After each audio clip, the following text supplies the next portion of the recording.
And here we are. The usual time, the usual place for views on the news. Clergy in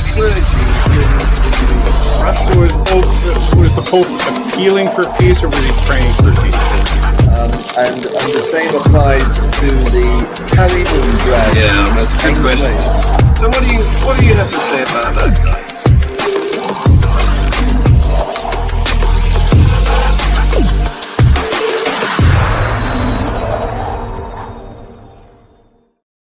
Well, panelist Guy has got a cold, and Dread Pirate Higgs is somewhere in the frozen north and incommunicado.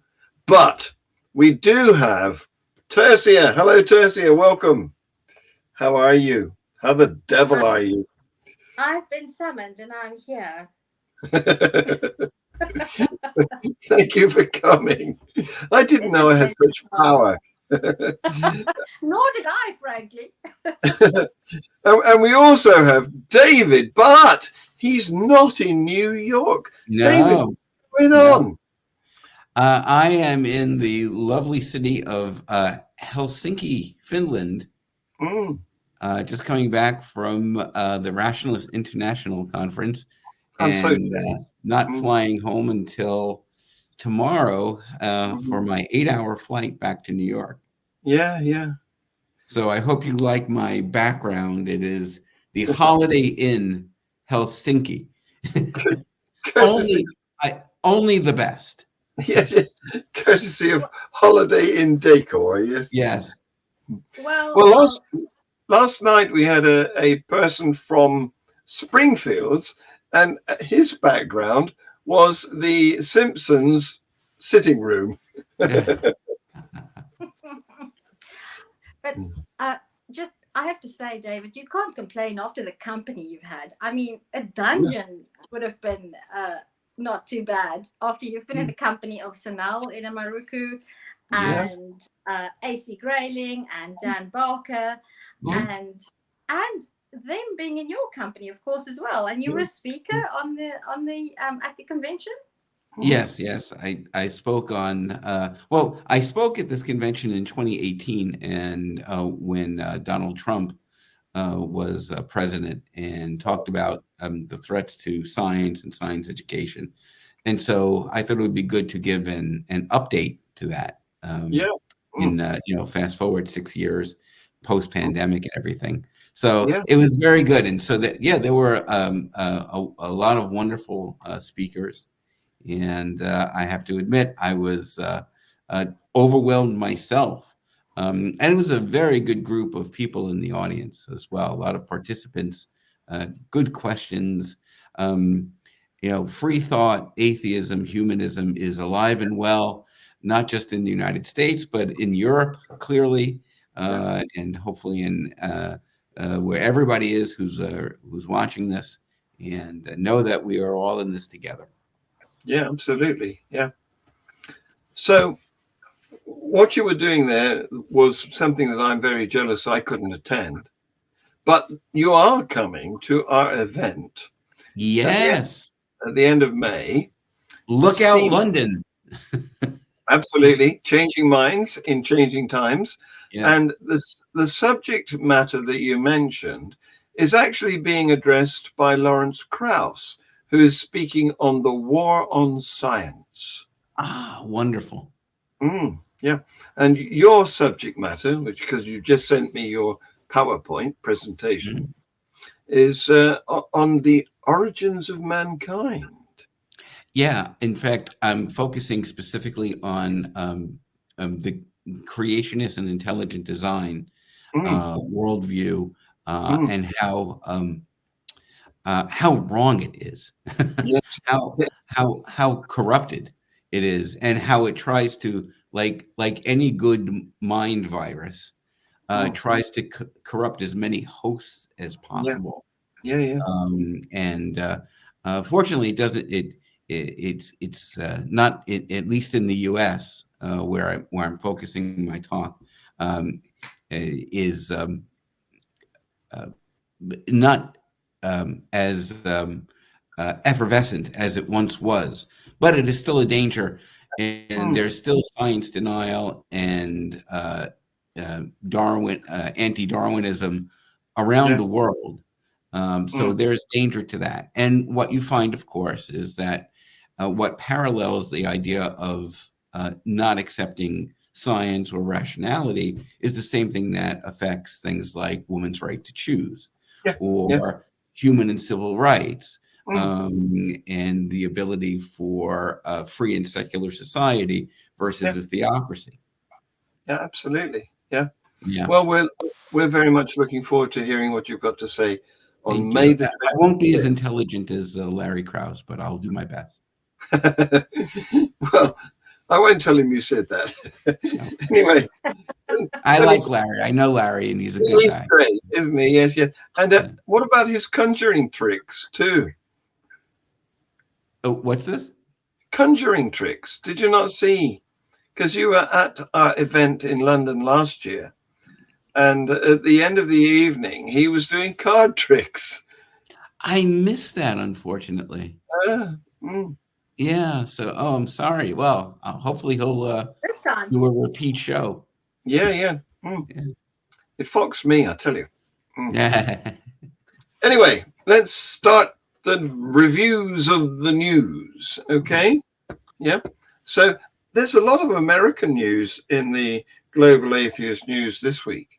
I'm glad I'm in Helsinki. Yeah, maybe. It sparked off in the universities. Yes. Protests based on the Middle East situation, the Gaza and Palestine and all that going on. So in Columbia University, that's in New York City. That's not far from the university where you work at. Oh yeah, it's very close by. It's 120th Street, and I've colleagues at Columbia. I've been to Columbia dozens of times. You know, it's a wonderful school. Yeah.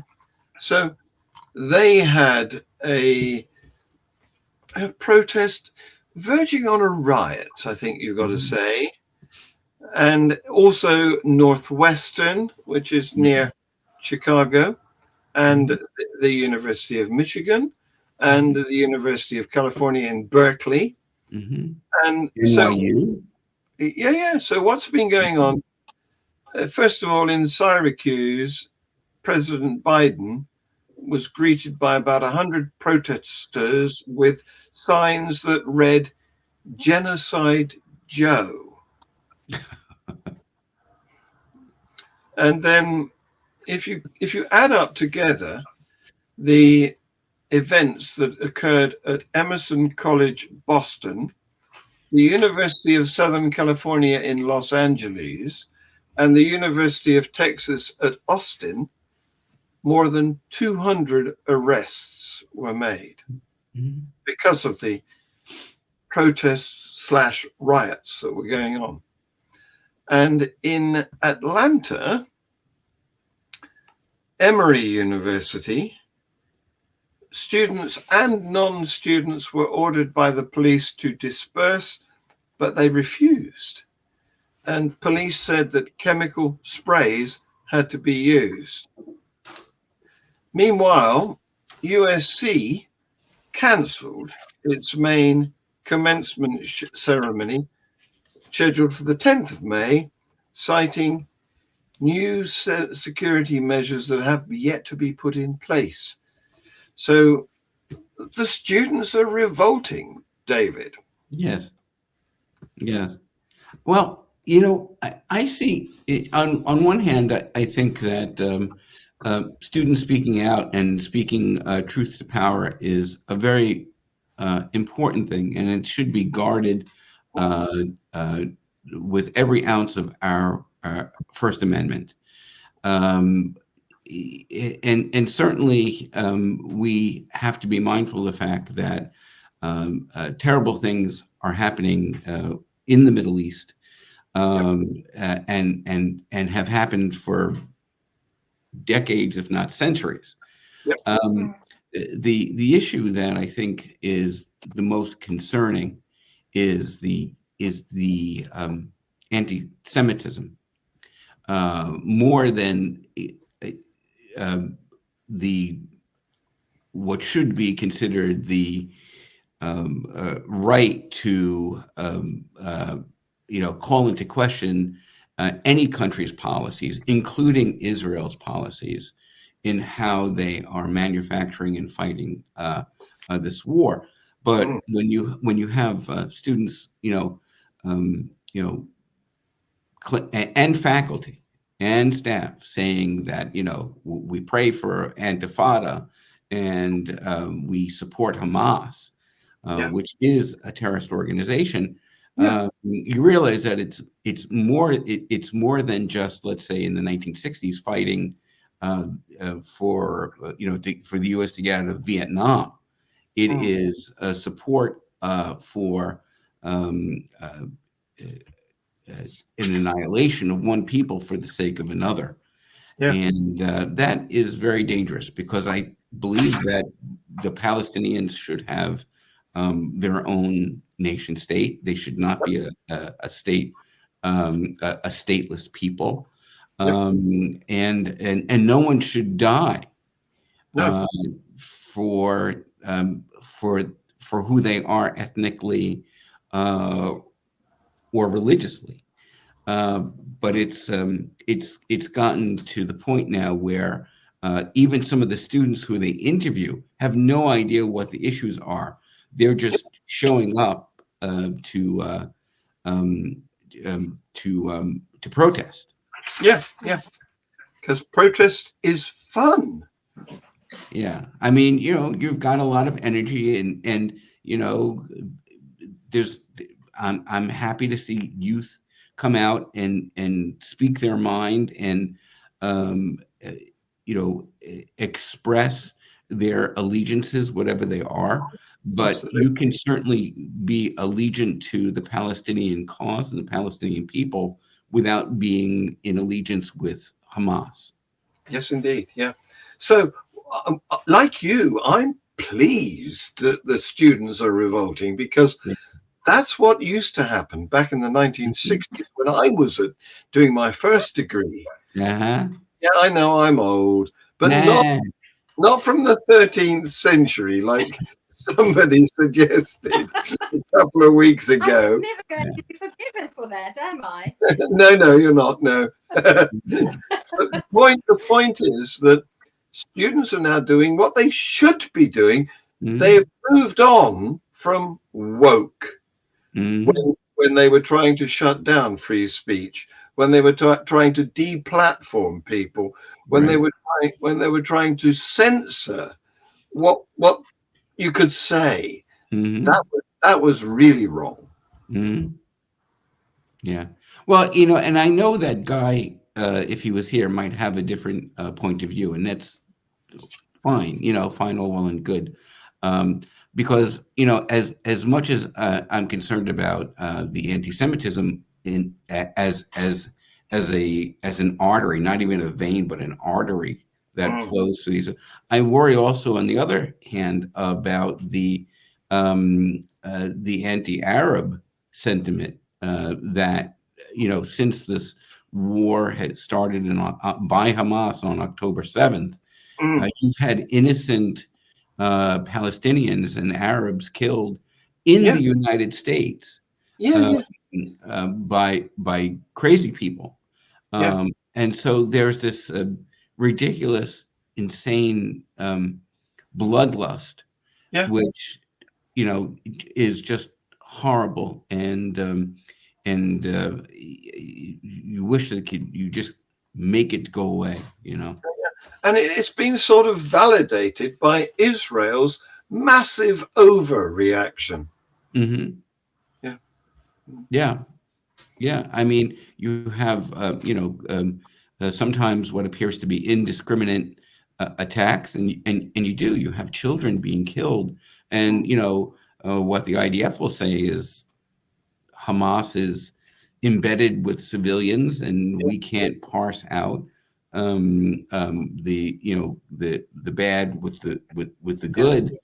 So the question is, well, then maybe don't shoot your weapons. and wait until you can, try another way. Yeah. At the same time, Anthony Blinken and Joe Biden, while President Biden has been in the United States, has been criticized, I think is doing an incredible job and a very good job trying to keep the peace, find a diplomatic solution to this war, and hopefully one day soon the hostilities as they sit now will end. Yeah.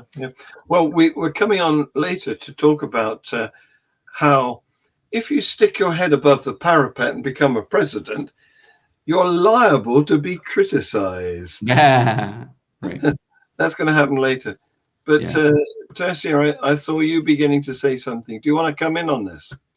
Yes, I would like to try to be, and I'll try to be brief. So everybody knows that I'm an unabashed and unashamed fan of Sam Harris, and I don't always agree with him on everything. But about 2 weeks ago, I was listening to an interview that he had with Douglas Murray, whom I know is a very, what's the word I'm looking for? Right wing? Well, that's one of the opinions, though I think it's more nuanced than that. But what I want to say is that, as always, Sam had me thinking.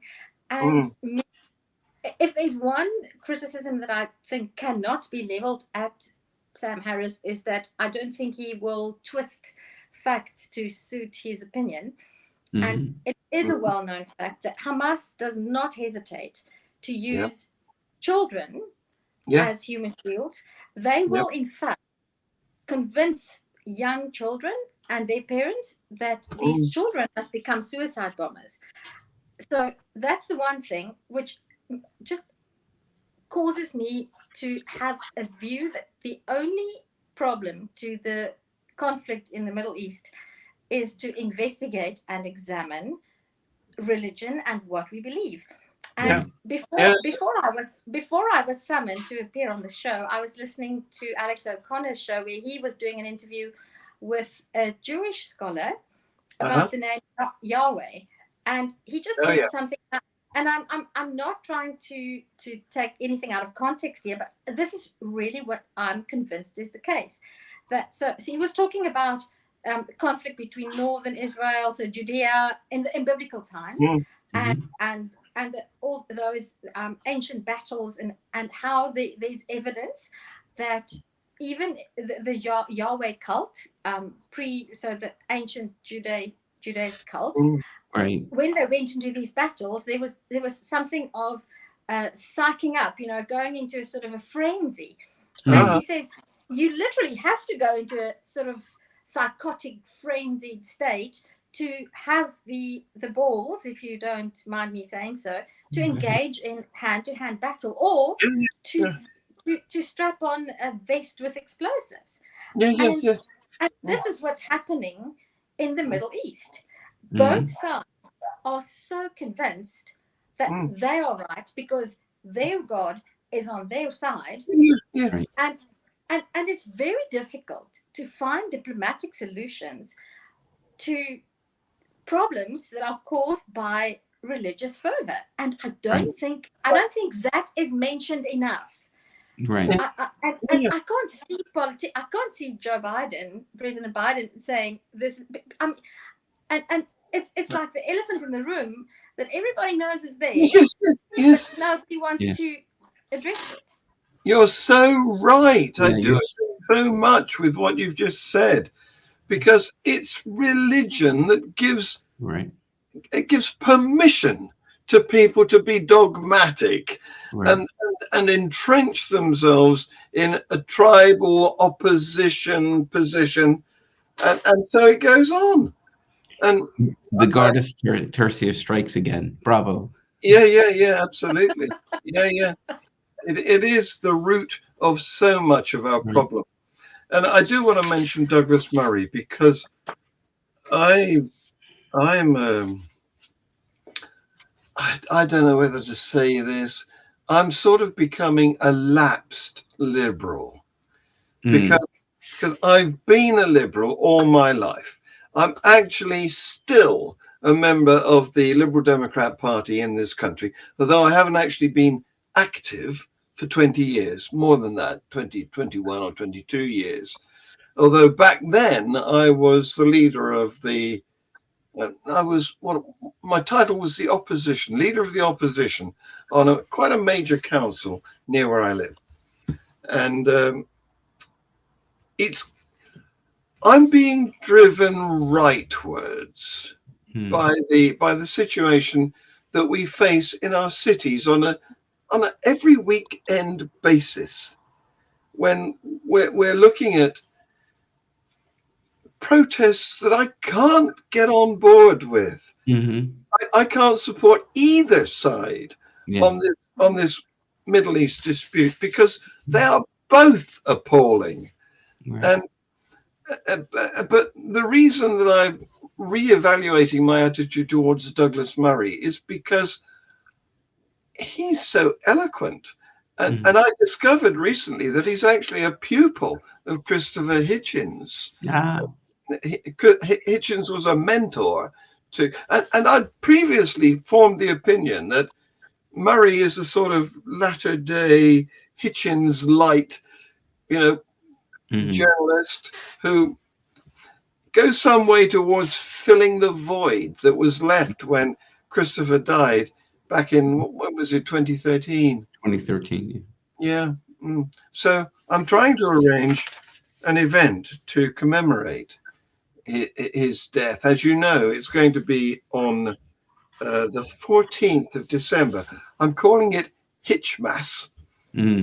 I've booked the Conway Hall in London, Red Lion Square, and the idea is to celebrate and commemorate Hitchens' life, his work, his anti-theism, not just atheism, but anti-theism.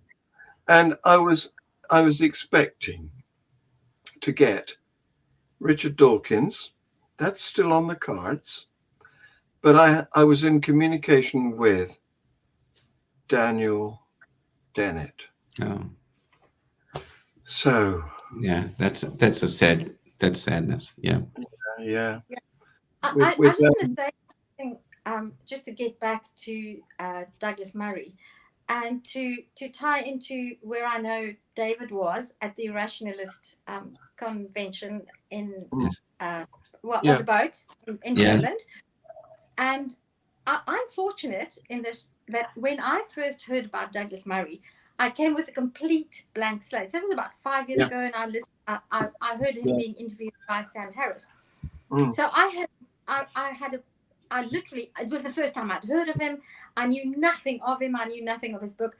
And that was actually quite nice to come into the issue with a complete, I know I can say that I was completely unbiased because I hadn't heard any.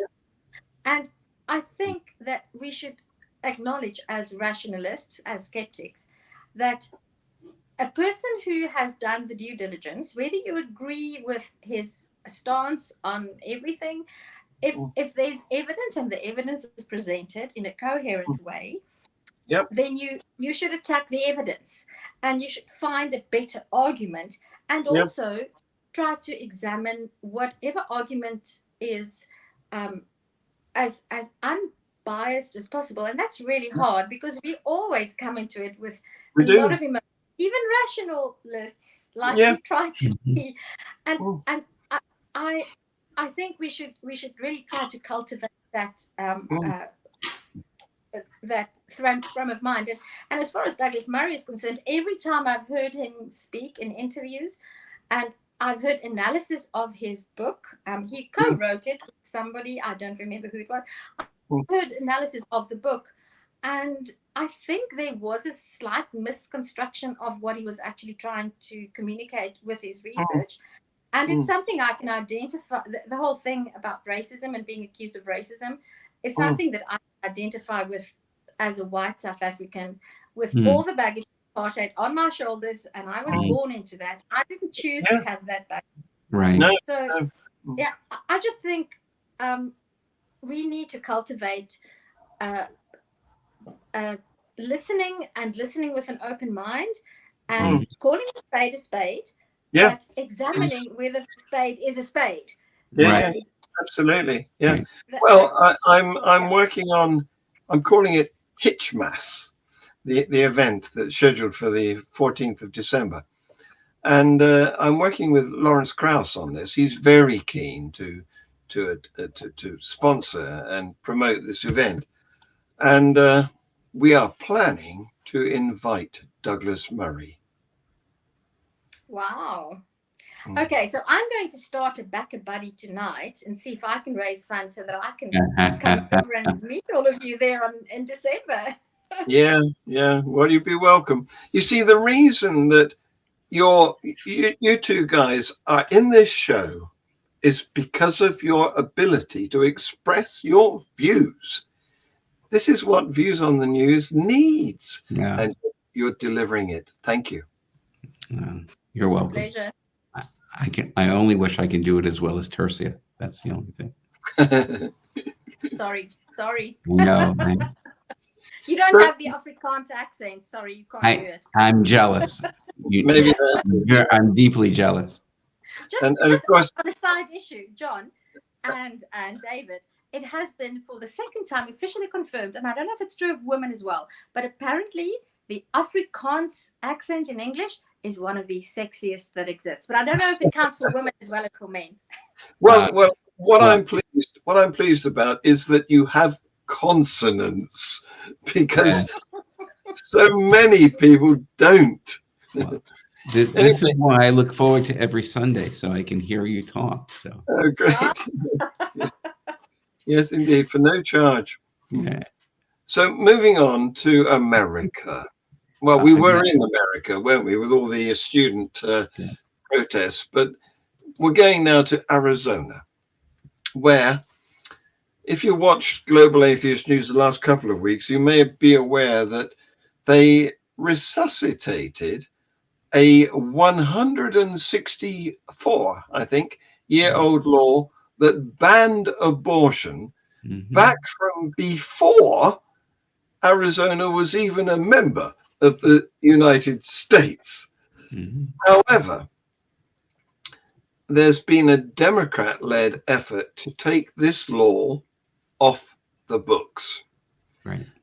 And although Republicans had thwarted two earlier attempts to vote on ending this ancient, inappropriate law, recently 3 Republicans have broken ranks with their party whip, and they voted to repeal the ancient law. So it now goes to the Arizona Senate. That was the representatives' house. And there's a good chance that it will pass. And because last week, 2 Republican senators voted to advance a similar bill. So there's probably enough of them now that are going to get the bill through. So the ban that was scheduled to come back into effect on the basis of the ancient law will now not happen, assuming that the vote goes the right way in June. Yes. And the people of Arizona are waiting for us to get this done, said Stephanie Stahl Hamilton, who is a House representative in the House, the representatives level of the government in Arizona. Yeah, this is since Arizona is a relatively new state and America is a relatively new country, I guess 200 years of jurisprudence can be considered ancient versus other countries and nations and continents. Yes. But this is all the doing of the SCOTUS removing Roe versus Wade. Yep. The whole Trump's goal with the with the evangelical support to quote unquote return the issue to the states, and for the Republicans to see now that this is a issue that is invigorating not just Democrats, but rational Republicans and independents, because no one wanted to, 80-90% of the people in the United States want women to have the right to reproductive freedom. So these are not laws that are supported by the majority of the people. It's a small minority. And it is because of the Supreme Court, and it is because of this former president, Donald Trump, that we are in the situation that we are. And that is, in a nutshell, what we are dealing with, because it's not just Arizona. We know Alabama has its own issues with declaring, fertilized eggs that are not implanted as human beings. And so when you return this to the states, so to speak, you get the insanity of and a mockery of what should be a baseline human and civil right. Absolutely. And these people are not pro-life; they're pro-birth, because the minute that child is born, the last thing that these people will want to do is spend a nickel on their health care, their education, their prenatal and the postnatal care. So they are not in any way, shape, or form pro-life. They are pro-birth, and that's very important. Well said. And it just it makes me think, as your topic at the event in London one of these days is the origins of mankind. And so I'm just, every day I'm astonished at how we think that we are smarter than other animals, because we have the ability to rationalize ideas and to express our thinking with words, but it's simultaneously our biggest gift and our greatest curse. And this whole thing about abortion just makes me think of that every day. I mean, how long has the word abortion even been in existence? So that's the one. I don't know. I don't have my tablet with me, so I can't research it, and I've never thought about researching. I will do tonight. But it just makes me think how we can turn ideas, the same basic idea, we can turn it into something that we can use against our opponents, whether it's the right thing to do or not. It reminds me of a meme I saw earlier this week. So it's this image of a Viking horde raiding some village, and the caption says, look at these friendly, helpful Vikings saving valuable artifacts from a burning building, while the lazy locals just lie in the grass and observe the place burning down.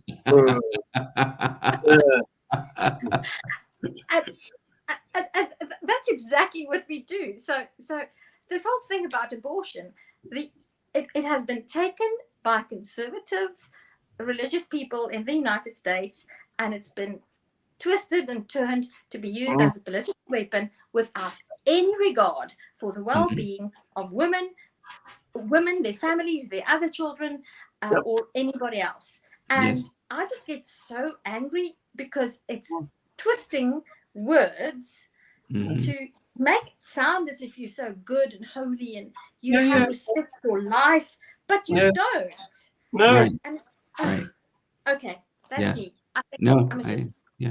Very, very valid comments. Absolutely. Look at these kind Vikings saving valuable artifacts from burning buildings, So you're right to mention the political dilemma that Republicans are facing now, because of course, yes, 70 to 80% of the country wants reasonable access to abortion, and so it's not a vote winner. Although back in President Trump's day, he managed to cook the books of the Senate. The Supreme Court. The Supreme Court to fix it. Now, believe it or not, he's distancing himself from the Arizona ban and calling for a compromise. And he's the same person who gave a speech a couple of weeks ago who said very proudly, though, we broke Roe. Those are his words, because he's schizophrenic on the issue. He wants to take ownership of it because he feels he needs to hold on to that base of his. Yeah. At the same time, there is a tidal wave of voter regression related to this as well, which will, if you can't take ownership of it and then hide from it at the same time, because you're not going to. So he's so convoluted on the issue at this point. Yeah. Hopefully, the electorate will see through that. We hope. I hope. Otherwise, Tersia, make room. Do you have a guest room? I'm coming. Absolutely, I have a flat. You can move in. Thank you. You can have three. You can have a kitchen, bathroom, and 2 rooms to yourself. Bravo. And the climate's fantastic. Well, I'm insulted now because I thought that was reserved for me. I've asked you so many times. And in your case, you even have a daughter that can play rugby for the 2. I have 2 daughters. And you have absolutely. The other one. I'm a single parent here looking after them, so I'm stuck. They would be welcome. They would be welcomed into any school. They would be superstars. But you don't want to come, so the invite is going to expire. And David's line. See that? Natural selection, John. I will the fittest. Yeah, well, okay, I can't argue with that. So let's not leave the US of A, but move on to President Biden, because he sparked an outrage on Tuesday when he made the sign of the cross, which you might think is not a bad thing, except that he was attending a rally against abortion restrictions. So, of course, the Catholics in the audience, whose religion is seriously invested in the sign of the cross and against supporting abortion, they pointed out the discontinuity here, the contradiction in his actions and his policies. Well, Biden is a deeply religious, a truly deeply religious man. He is a Catholic. He goes to church.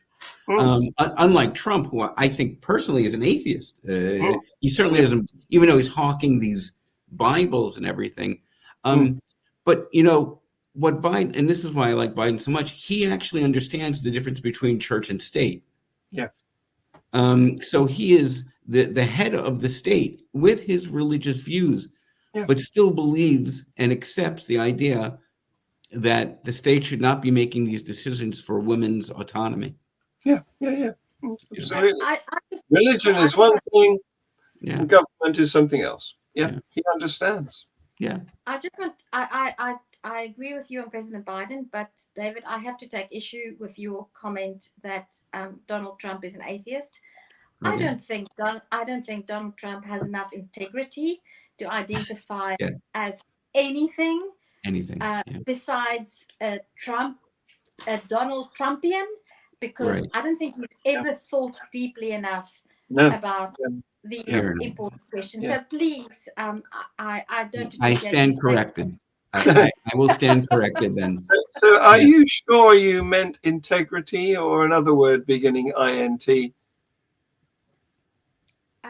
I said Trump does not have enough integrity. Yeah. I'm suspecting you meant to say intelligence. That too. Yes. I mean that too. So it was a tip of the slung. I know. Yeah. I should have said he has neither the integrity nor the intelligence. Yeah. And you wouldn't be wrong. So, following up this news item of the cross, the sign of the cross, a bishop in Michigan accused Biden of stupidity because of the dissonance between his religion and his politics. And that this bishop said, Bishop Robert Gruss, of the Diocese of Saginaw. I'm probably not saying that right. He accused Biden of stupidity, and he said, "I don't have any anger towards the president. I feel sorry for him. He's just stupid." It's not stupidity in the derogatory way. It's stupidity in the sense of he doesn't understand the Catholic faith. So how condescending is that? That such an asshole. Let's remember, the United States is founded as a secular country without a national religion. And granted, there have been attempts throughout its history to change that in its most modern guise, this Christian nationalism coming from a lot of different faith traditions. But the reality is that we have a wall of separation in church and state. And I trust Joe Biden to maintain that wall. I don't trust the likes of Donald Trump. No. Oh yeah, and I would just like to say in regards to this bishop, a fallacy springs to mind. I might be wrong, but it sounds an awfully lot to the no true Scotsman fallacy. Yes. Because Joe Biden is a professed Catholic, like you said. Yes. So for this bishop to say he's just a stupid Catholic. Well, he's still a Catholic. Right. Yeah. He's just not exactly the right type of Catholic. Yes, that's right. Which is why all of these different denominations have sprung up, because everybody wants God to agree with them. Mm-hmm. Yeah. On that note, guys, this has been a global atheist news review focused on the US of A. Thank you very much for taking part. Oh, a pleasure. And it really is, John and Tersia. It is so wonderful. No matter where I am in the world, you two are both always in my heart. So thank you. How kind. And I'm not a Catholic, but I shall make a cross and a salute and whatever. Those are such kind words. And whether you want to come and stay or just come and visit, South Africa is a fantastic place. Okay. And I do hope, so once you now finished with Sanal for now, so I'm hoping to host, I don't know if I've mentioned this, but I am sort of colluding with Sanal in Amaruku to sometime within the next 18 to 24 months to host the first ever rationalist conference on the African continent. Can I come? Send me an email. Send me an email invitation, and I will be on the next plane. Thank you. Yeah, there you go. I can't wait. So we are conspiring. I've let the cat out of the bag, because that is what we are planning. There has never been a rationalist conference or a skepticism conference on African soil. Wow. And that is what I am conspiring to do. So it's open conspiracy now. Any support that anybody can give, please contact John, contact David. They'll get in contact with me, and we're going to do this thing. Bravo. Yep. It's definitely got to happen. And in the meantime, you can see David in London on May the 25th. Woohoo! That's right. Thank you very much. Changing minds and changing times. That's it. In Chinatown. So there will be a meal of a Chinese nature. And you can have it with all these celebrities, including Lawrence Krauss and David Orenstein and Chris French and Sanal and even, I say even because she's only just joined in recently, but it's oh dearie me, come on, it's Khan, it's come on, brains, Eureka Khan. Yeah. Oh, very nice. Yeah, I absolutely. wish I could be there. But I'm going to save up and see if I can't be there for the Hitchmas on the 14th of December. So please, John, make an ad of what we're saying now. This is an order. attend the Changing Minds in Changing Times event in London in May, and meet David and some other fabulous people, and also get ready for the Hitchmas in December 14th in the UK. Mm-hmm. And on that note, I'm signing off. Bye, guys. Okay. Thank you. I'm going to have to clip out my bit where I couldn't get Naria's name right. I've had too much drink, too much. Yeah. Anyway, thank you, guys. Thank you. Say goodbye. Bye-bye now. Bye-bye.